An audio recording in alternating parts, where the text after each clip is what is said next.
Section 2.4, we had talked about the product and the quotient rule.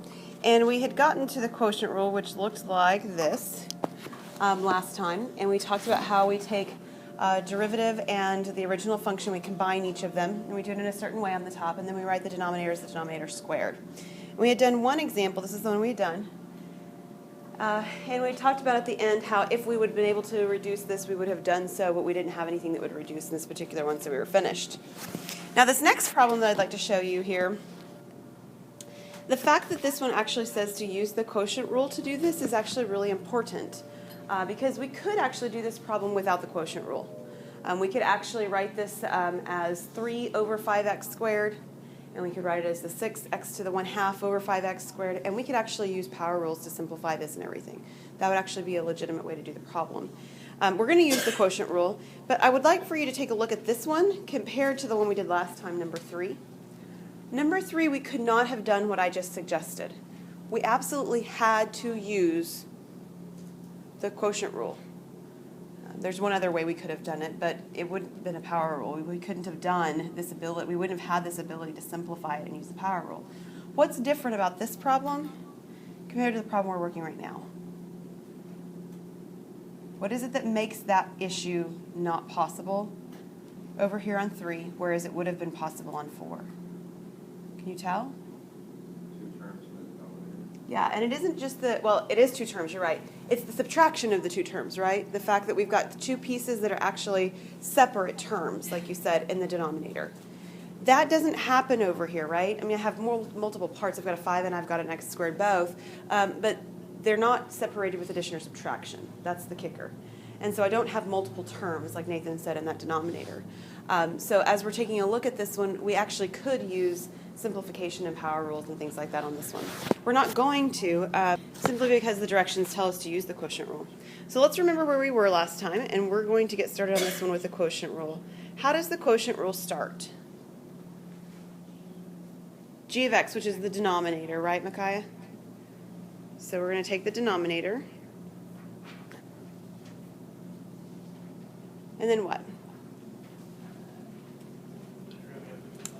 We do the derivative of the top. So let me actually take just a moment to remind us how we can actually rewrite this. So this could be written as 3 minus 6x to what?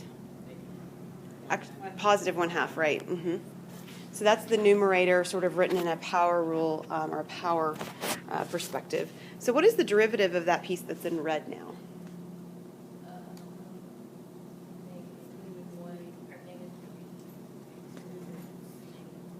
Good.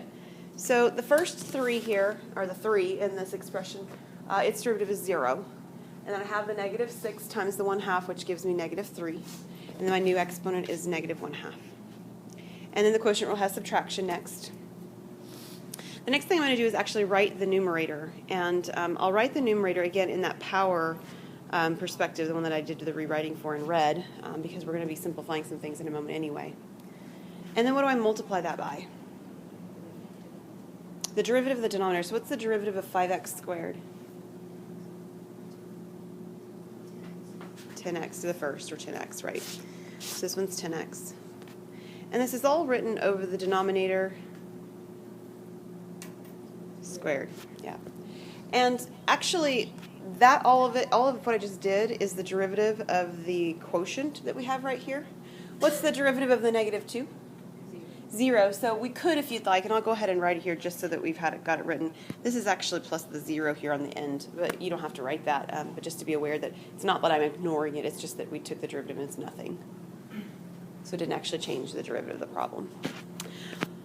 We got a lot of simplifying to do, though. This one has quite a bit going on in it. So somebody simplify the first expression for me. What is 5x squared times negative 3x to the negative 1/2?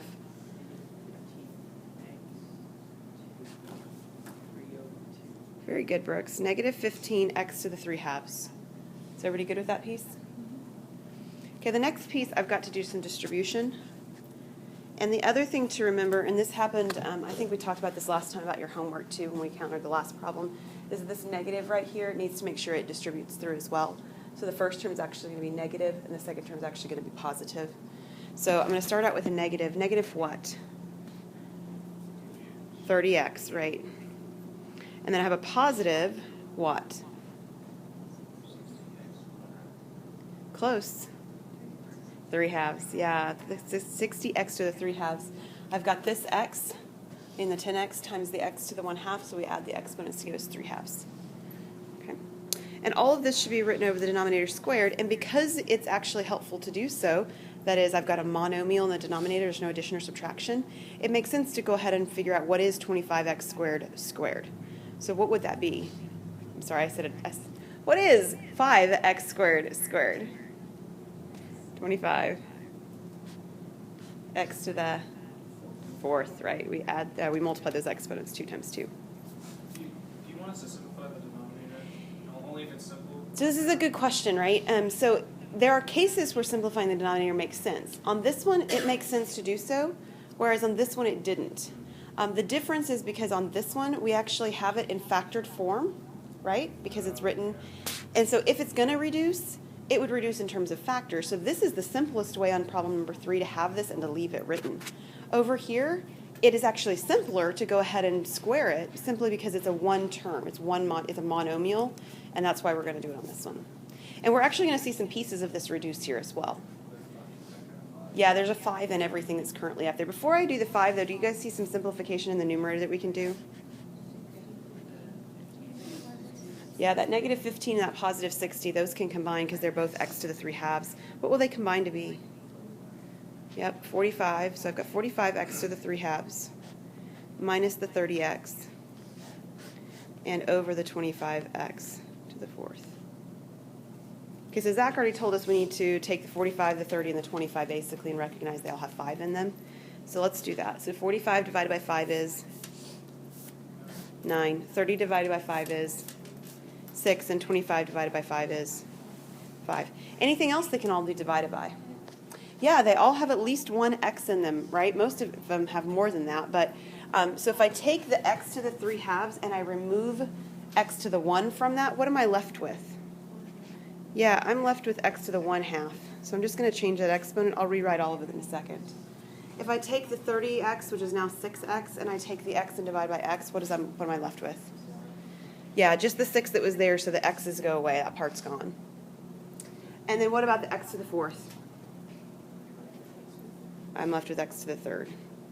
So I actually end up taking this problem, and it becomes 9x to the 1/2 minus 6 over 5x cubed.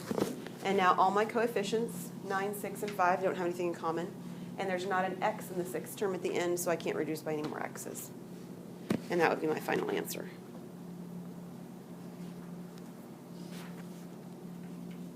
Any questions on that one? Okay, we have one more problem in this section.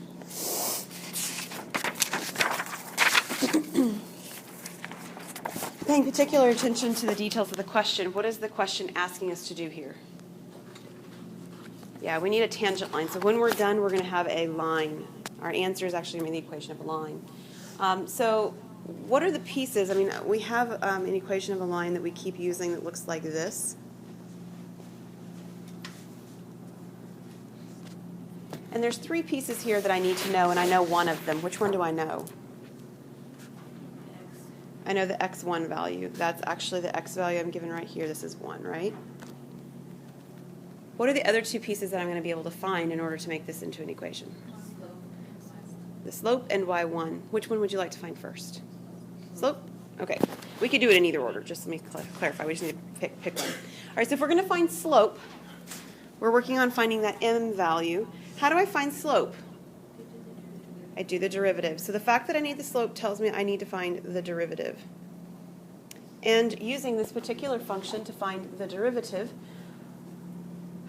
means I'm going to use the quotient rule. And I don't have any options on this one. I mean, it actually really is written as a quotient. I can't simplify the denominator. So even though the directions don't say use the quotient rule, we're going to use the quotient rule because that's the way the problem actually reads. So we're going to take what first?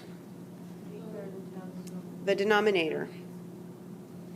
And we're going to multiply that by the derivative of the numerator. What's the derivative of that numerator? 1. Isn't that friendly? And then we're going to subtract. And then we're going to multiply that by, then we're going to subtract what? the numerator, right? And then the derivative of the denominator. So what's the derivative of the denominator? 2x. Good. And we're going to write all of this over the denominator squared. So a couple of things I want to stop at the moment and make comment on. Next Monday, you guys have a quiz, the basic skills quiz. On that quiz, you are not expected to simplify anything. So if you are working this particular problem, first of all, I wouldn't ask you to find a tangent line. It's just going to say find the derivative. But if you were asked to take this equation and find the derivative, what you've got right now here on your paper is exactly the answer you would want to leave it as. No reason to simplify anything. If you simplify, I'm going to follow through your simplification, and if you make an error, you get the whole thing wrong. So don't simplify, because then you can't make a mistake on it afterwards, right? So this would be where you would stop if you were doing that test or quiz on Monday. All right, another thing that I want you to make mention of is, Zach, you'd asked us a little bit before about how we know what to simplify. On this particular one, we actually could stop right here, and we could actually just plug in the number 1, because we really only care about what happens when x equals 1. Now, this one's not especially complicated. I don't have any square roots. I don't have any weird exponents or anything. So simplifying this one is not so bad. But some of the simplification we've done has been quite messy. And especially if you're entering into the equation the value 1, well, then I don't need to simplify square roots and cube roots and combine things because I've got 1s everywhere. Everything just turns into 1s. So keep in mind what you're actually needing to do with the problem to decide how much do I need to work through this problem. I'm going to go ahead and simplify the numerator on this one just because it really isn't very messy, but not because we couldn't actually just go ahead and put the numbers 1s in everywhere. So if I simplify my numerator, I get x squared plus 1, and then I get minus 2x squared, and then that negative distributes again, so I have minus 6x. All over the x squared plus 1 squared. And I'll do one more time since the numerator has the x squareds that will combine. So this is negative x squared minus 6x plus 1 over the x squared plus 1 squared. So if I were actually asked to find the derivative, I would actually be done at this point. This won't simplify any further. But this is really just like a step in the middle of this particular problem. So what I want to do with this one is I actually want to evaluate it, right, at 1. So if I plug in the number 1 here everywhere,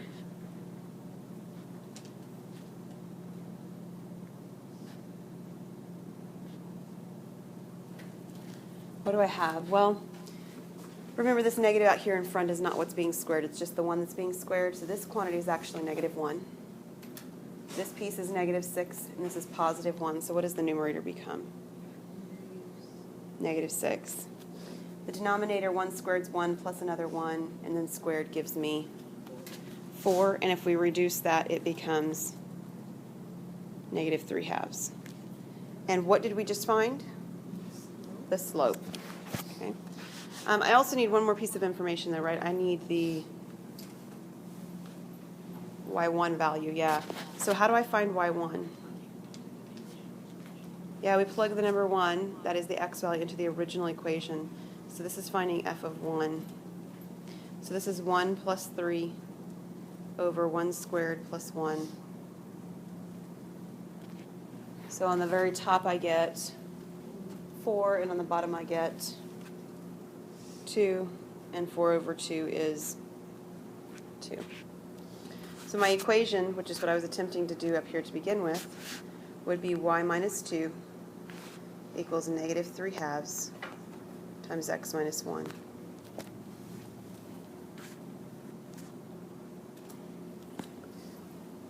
If you're just asked to find an equation of a line, that would work.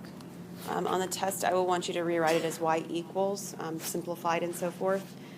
So if we simplify this one, I'm going to get y equals, this would be negative 3/2 x. And it will actually be plus 3/2, right? And then plus 2. Which would give me negative 3/2 x plus the 7/2, you're right. So the answer to the problem then is right here.